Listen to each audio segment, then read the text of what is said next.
Hello विद्यार्थियों, स्वागत है आप सभी को अपने YouTube चैनल ज्ञान गंगा कोचिंग सेंटर पर।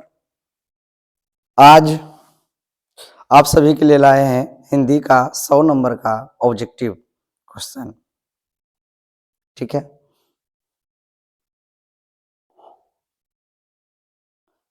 तो पहला सवाल है, रेनर मारिया रिल्के द्वारा रचित कविता है। कौन है? मेरे बिना तुम प्रभु, लौट कर आऊंगा फिर, अक्षर ज्ञान, हमारा नींद, हमारी नींद। तो आपका आंसर हो जाएगा मेरे बिना तुम प्रभु। नेक्स्ट सवाल है, रंगप्पा रंगप्पा क्या था? व्यापारी था, वकील था, जुआरी था या किसान था? तो आपका आंसर हो जाएगा कि रंगप्पा जो दही वाली मगम्मा में कहानी में एक जुआरी था, जो मगम्मा से पैसा ठगना चाहता था। अगला सवाल है, मगम्मा किस कहानी की पात्र है? माँ, धरती कब तक घूमेगी, ढहते विश्वास, दही वाली मगम्मा। तो आपका आंसर है दही वाली मगम्मा। मगम्मा का नाम भी आ रहा है इस। अगला सवाल है, श्रीनिवास किस साहित्य के प्रतिष्ठित रचनाकार हैं? तो कन्नड़ का इसमें लिस्ट रही है। अगला सवाल है, ढहते विश्वास कहानी किस लेखक द्वारा अनुदित किया गया था? किनके द्वारा ये अनुवादित किया गया था? तो इस कहानी के जो लेखक थे सात कोड़ी होता साहब थे, और इसका अनुवाद जो किए थे राजेंद्र प्रसाद मिश्र। उड़िया भाषा में लिखा गया था। सब पुराने अच्छे नहीं होते और सब नए खराब नहीं होते, ऐसा किसने कहा था? तो ये आया था नाखून क्यों बढ़ते हैं, उसमें उस शीर्षक में आया था कि कालिदास ने कहा था सब पुराने अच्छे नहीं होते और सब नए खराब नहीं होते। अगला सवाल है, मंगू की मां की कितनी संतानें थी? तो मंगू की मां की पूरे 4 संतानें थी। अगला सवाल है, मंगू जन्म से क्या थी? पागल थी, चंचल थी, अंधी थी, गूंगी थी? तो पागल थी। अगला सवाल है, ईश्वर पेटलीकर लोकप्रिय कथाकार हैं? तो गुजराती के हैं। सुजाता का जन्म कब हुआ था? 4 फरवरी 1938, 3 मई 1935, 18 फरवरी 1916, 10 अक्टूबर 1912। तो आपका आंसर जो हो जाएगा 3 मई 1935। पपाती कहानी की पात्र है, किस कहानी की जो पात्र है पपाती? ढहते विश्वास की, नगर की धरती कब तक घूमेगी, माँ।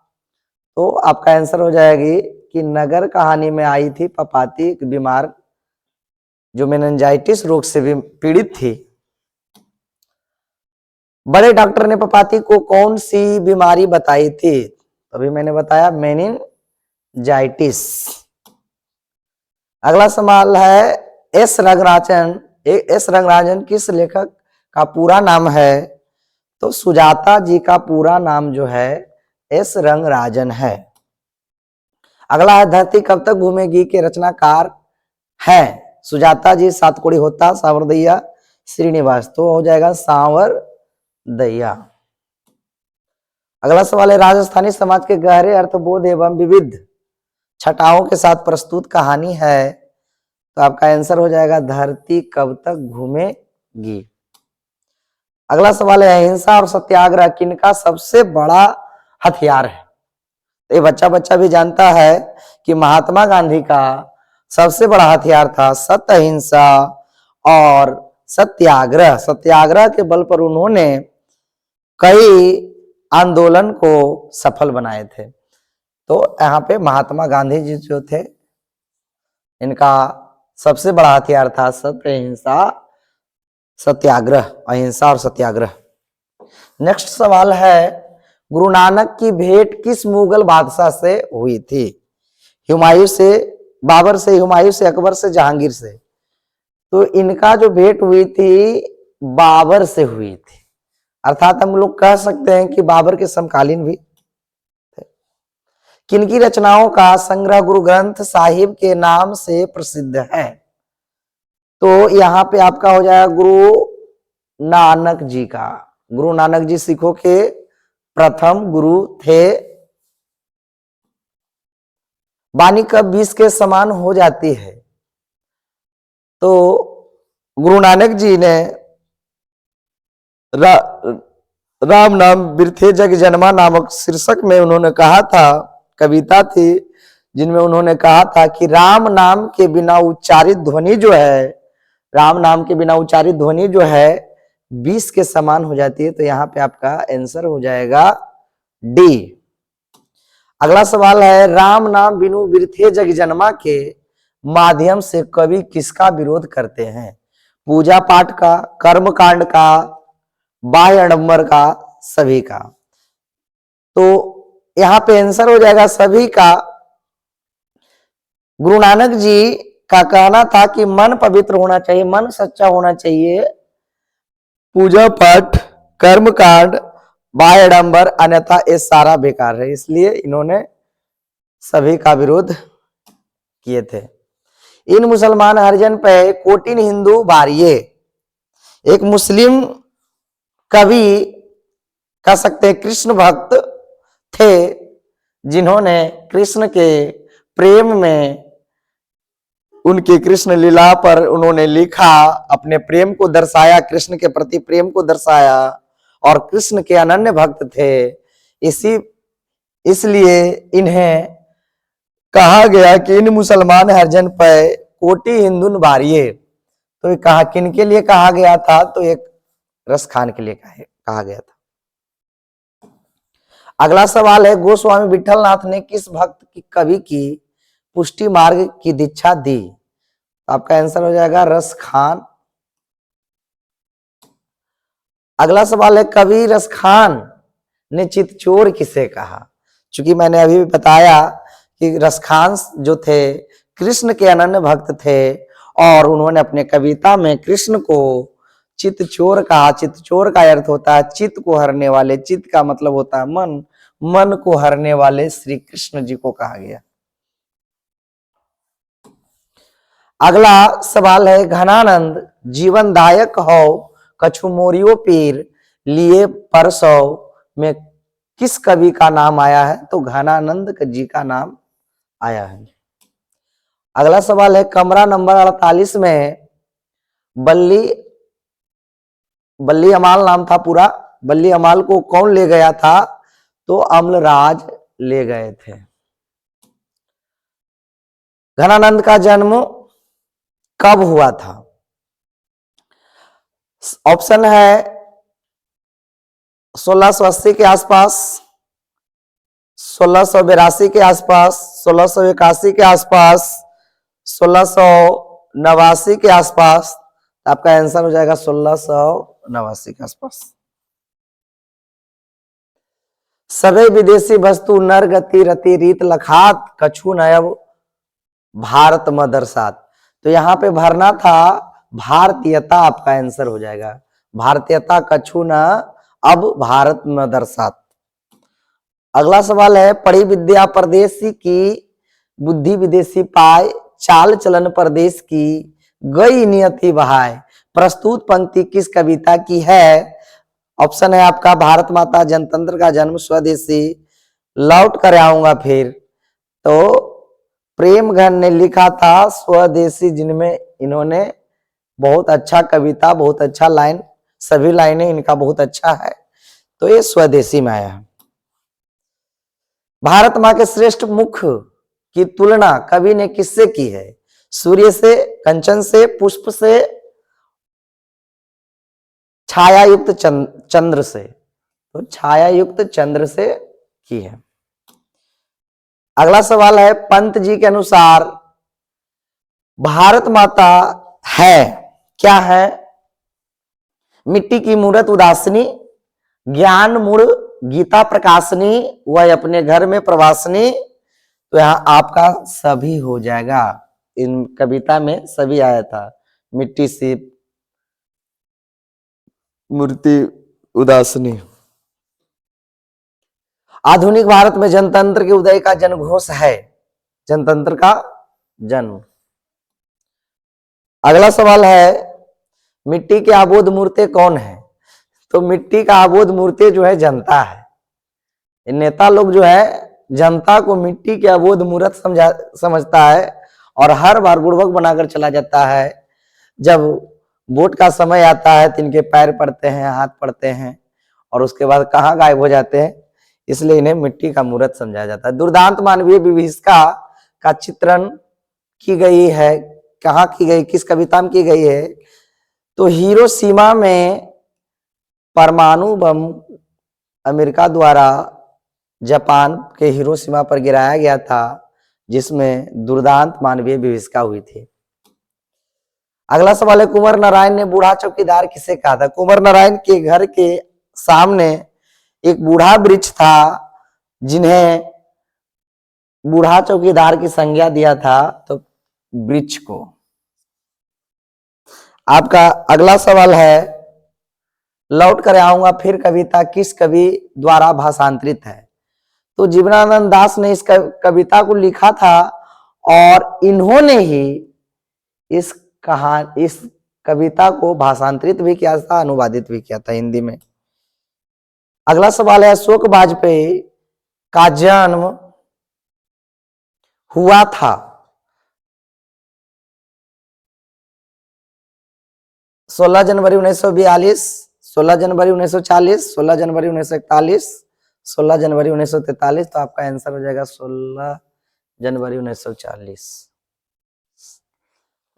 गलत, सॉरी, आंसर हो जाएगा 16 जनवरी 1941। ठीक है, अगला सवाल, कौन ठंड से कांप रहा था? संतू, भग्गू, दीदी, नरेन। तो आंसर आपका हो जाएगा, ये मछली कहानी है जिसमें लेखक का भाई जो है, छोटा भाई जो जिसका नाम है संतू, वो बारिश के में भीग गया था और ठंड से कांप रहा था। अगला सवाल है, लेखक अपने पिता से क्या मांगना चाहता है? मछली कहानी का ये जो लेखक है जो अपने पिता से मछली मांगता है खेलने के लिए। पिताजी ने बाजार में कितनी मछलियां खरीदी थी? मछली कहानी से ही आ गया। लेखक के पिताजी ने 3 मछलियां खरीदी थी। बिस्मिल्लाह खां का प्रिय वाद्य यंत्र क्या है? बिस्मिल्लाह खां साहब को शहनाई का बादशाह कहा जाता है और उनका सबसे प्रिय वाद्य यंत्र जो था शहनाई। ठीक है, अगला सवाल, बिस्मिल्लाह खां के परदादा उस्ताद सलार हुसैन खां निवासी थे, कहाँ के थे? डुमराव के, काशी के, दरभंगा के, पटना के। तो आपका आंसर हो जाएगा डुमराव। अगला सवाल है, आनंद कानन के नाम से प्रतिष्ठित है, आनंद कानन के नाम से किसे जाना जाता है? डुमराव को, काशी को, लखनऊ को, सीतामढ़ी को। तो काशी। अगला सवाल है, मेरा धर्म कैद खाने का धर्म नहीं है, यह पंक्ति जो है किस शीर्षक पाठ की है? नौबत खाने में इबादत, आविनियो, शिक्षा और संस्कृति, जीत जीत मैं निरखत हूं।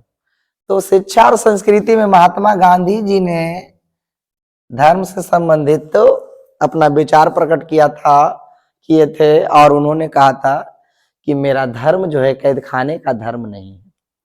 अगला सवाल है, गांधी जी को महात्मा की उपाधि किसने दी थी? दी। तो यहाँ आपका आंसर हो जाएगा रविंद्रनाथ टैगोर। टैगोर भी कह सकते हैं, ठाकुर भी कहते हैं। उदात्त का शाब्दिक अर्थ है श्रेष्ठ। शिक्षा और संस्कृति किनकी रचना है? तो शिक्षा और संस्कृति अभी आया था महात्मा गांधी जी। अगला सवाल है, महात्मा गांधी के अनुसार उदात्त बढ़िया शिक्षा क्या है? आध्यात्मिक शिक्षा, अहिंसक प्रतिरोध, आंतरिक शिक्षा, साक्षरता। तो आपका हो जाएगा अहिंसक प्रतिरोध। पहली बार दिखे बहादुर कितने वर्ष का था?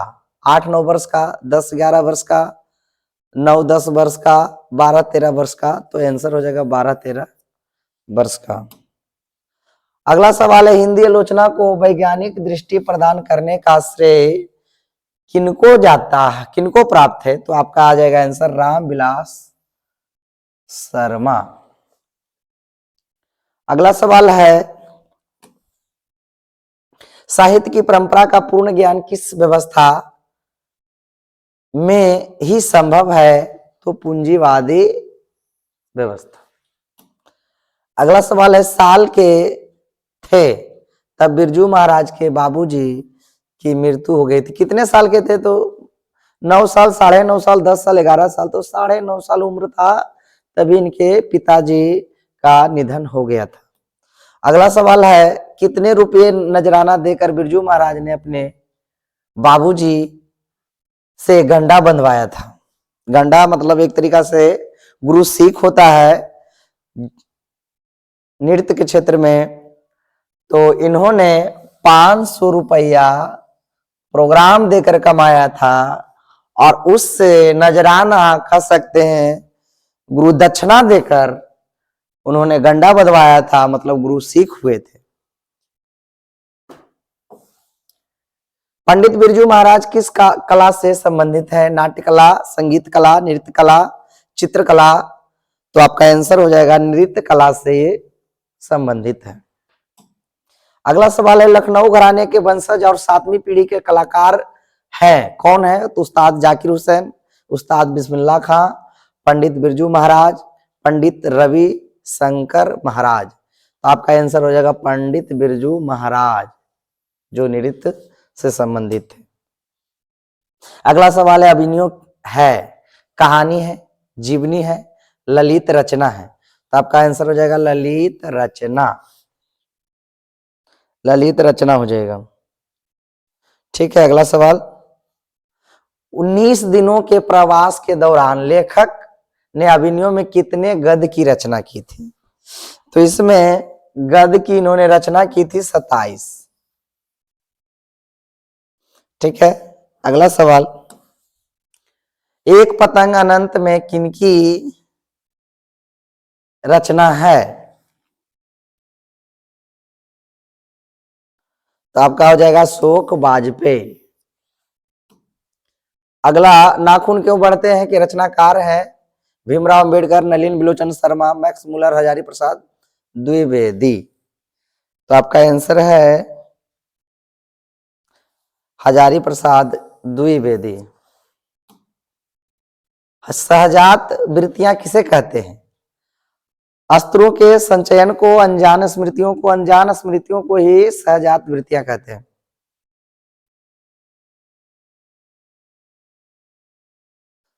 सॉरी, इसमें सभी हो जाएगा। अगला सवाल है, नाखून हमारी खाली स्थान के अवशेष है, मानवता के, दया के, पशुता के? तो नाखून जो है हमारी पशुता की अवशेष है। एक समय हमारा था, उस समय नाखून से ही हम लोग अपना भोजन को चीड़ फाड़ करते थे, पकड़ते थे, खाते थे, और उसी का अवशेष अभी बचा हुआ। तो पशुता का, जिस प्रकार से पशु अभी अपने नाखूनों से चीड़ फाड़ करता है हथियार के रूप में। फिनिक्स क्या था? तो फिनिक्स एक आश्रम था। उत्तर भारत में नागरी लिपि के लेख कब से मिल जाते हैं? तो 8वीं सदी से मिल जाते हैं। अगला है, नागरी के आरंभिक लेख मिलते हैं, कहां से मिलते हैं? कलिंग से, कलिंग से मिलते हैं, दक्कन प्रदेश से, पांड्य से, कोकण से। आपका हो जाएगा दक्कन प्रदेश। अगला सवाल है, बहादुर को लेखक के घर कौन लाया? लेखक की बहन, लेखक का भाई, लेखक का साला, लेखक का चाचा। तो बहादुर को लेखक का घर लेकर आए थे लेखक का साला साहब। ठीक है, अगला सवाल है, लेखक के रिश्तेदार ने बहादुर पर क्या आरोप लगाया? मारपीट करने का, गाली गलौज देने का, पैसे चुराने का, अंगूठी चुराने का। तो पैसे चुराने का आरोप इन्होंने बहादुर पर लगाया था। अगला सवाल है, हु आर सुधराज किसकी रचना है? महात्मा गांधी का, भीमराव अंबेडकर का, अतीन्द्र मिश्र का, मैक्स मुलर का। तो हु आर सुधराज जो लिखे हैं बाबा साहब भीमराव अंबेडकर। बाबा साहब भीमराव अंबेडकर का जन्म हुआ था बदरघाट पटना में, बलिया उत्तर प्रदेश में, महू मध्य प्रदेश में, अमरावती महाराष्ट्र में। तो इनका जन्म जो हुआ था महू मध्य प्रदेश। अगला सवाल है, अंबेडकर के अनुसार भाईचारे का वास्तविक रूप कैसा होना चाहिए? शहद की तरह, दूध पानी के मिश्रण की तरह, शक्कर और पानी के मिश्रण की तरह, इनमें से कोई नहीं। तो दूध पानी के मिश्रण की तरह होना चाहिए उनके अनुसार। 20 के दांत पाठ की विधा है, निबंध है, कविता है, कहानी है, शिक्षा शास्त्र है। तो ये 20 के दांत जो है कहानी है। अगला, महल और झोपड़ी वालों की लड़ाई में अक्सर महल वाले ही जीतते हैं, प्रस्तुत गद्यांश किस पाठ की है? तो ये 20 के दांत में ये आया था, ये लाइन आया था। किसके अध्ययन क्षेत्र में भारत के कारण नवजीवन का संचार हो चुका है? विधि शास्त्र, भाषा विज्ञान, नीति कथा, दैवत विज्ञान। तो नीति कथा। समुद्र यात्रा करते हुए सर विलियम जोन्स भारत कब पहुंचे थे? ऑप्शन है 1823, 1783, 1793, 1793, 1794। कमेंट करिए जल्दी।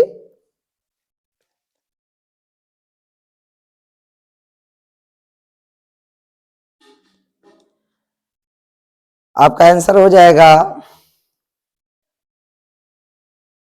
1783।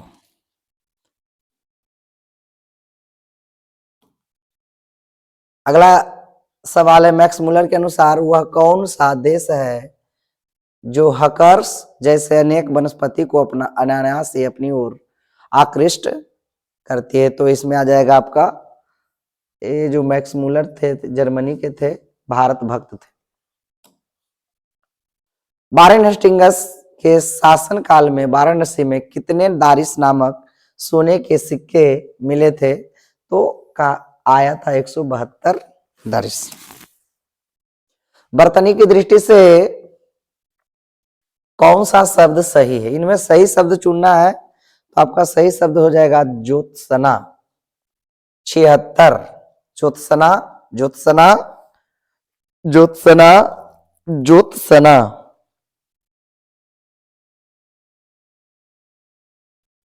तो आपका आंसर हो जाएगा ए, बी वाला। अगला सवाल है, निम्नलिखित वाक्यों में कौन सा वाक्य शुद्ध है? जल्द से यह काम करना है, यह काम जल्दी से करना है, यह काम जल्दी करना है, यह काम जल्दी जल्दी करना है। तो यह आपका आंसर हो जाएगा सी। निम्नलिखित में से किस वाक्य में आकर्मक क्रिया है? श्याम भात खाता है, मैंने इसे पुस्तक दी, ज्योति रोती है उसकी कमीज। तो आपका आंसर हो जाएगा। अगला सवाल है, काम का नाम बताने वाले शब्द को क्या कहते हैं? मतलब जिससे काम करने का बोध हो उसे क्या कहते हैं? तो क्रिया कहते हैं। अगला है, आसमान पर चढ़ना का अर्थ है चढ़ाना। आसमान पर किसी को चढ़ाना का अर्थ है अत्यधिक अभिमान करना, कठिन काम के लिए प्रेरित करना, बहुत शोर करना, अत्यधिक प्रशंसा करना, तो अत्यधिक प्रशंसा करके आसमान पर किसी को चढ़ाया जाता है, तो ये हो जाएगा।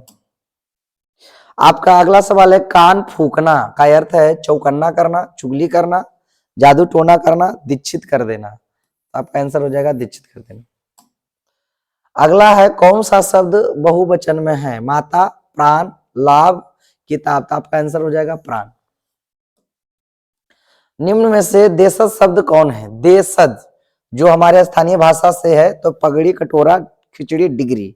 तो डिग्री जो है विदेशी शब्द है, इसलिए ये देसी शब्द नहीं है। देसी शब्द कौन नहीं है जो चुनना था, विदेशी शब्द हो गया वो। अभाव में कौन सा उपसर्ग है? तो अभाव में अ उपसर्ग लगा हुआ है। अगला सवाल है अंतिम में कौन सा प्रत्यय है? तो अंतिम में अंत में इम जोड़ दिया गया है, अंतिम हो गया है। अगला सवाल है पिता का पर्यायवाची शब्द कौन नहीं है? जनक मने भी पिता होता है, तात मने भी पिता, पितृ मने भी पिता, आत्मजा मने पुत्र होता है, इसलिए ये पर्यायवाची शब्द। पर्यायवाची शब्द का मतलब होता है कि जैसे लंबोदर गणेश जी को बोलते हैं लंबोदर गणेश, गजनायक, गणानक, गण। अमृत का पर्यायवाची शब्द नहीं है। सुधा मने भी अमृत होता है, पीयूष मने भी अमृत होता है, मधु मने भी, रसाल मतलब नहीं होता है, तो रसाल नहीं है। अगला सवाल है मुख का पर्यायवाची शब्द नहीं है। हास, गौन, साप, बचाल। मुख मतलब चुपचाप रहने वाला, बचाल मतलब बकर बकर करने वाला, तो इसलिए यह पर्यायवाची शब्द नहीं है, इसका उल्टा शब्द हो जाएगा। असोधा में प्रस्तुत संधि है स्वर संधि, व्यंजन संधि, विसर्ग संधि, इनमें से कोई नहीं था। असोधा में जो है असह जोड़ द होता है, इसलिए विसर्ग संधि के अंतर्गत आता है, विसर्ग संधि के अंतर्गत आता है। अगला सवाल है महोदय का विच्छेद संधि विच्छेद होगा। महो जोड़ दय, महाजोड़ ओदय, महान जोड़ उदय, महाजोड़ उदय। तो आपका आंसर हो जाएगा डी, महाजोड़ उदय। नवग्रह कौन समास है? नवग्रह में देखिए ग्रह है जो 9 गो है, संख्यावाचक है और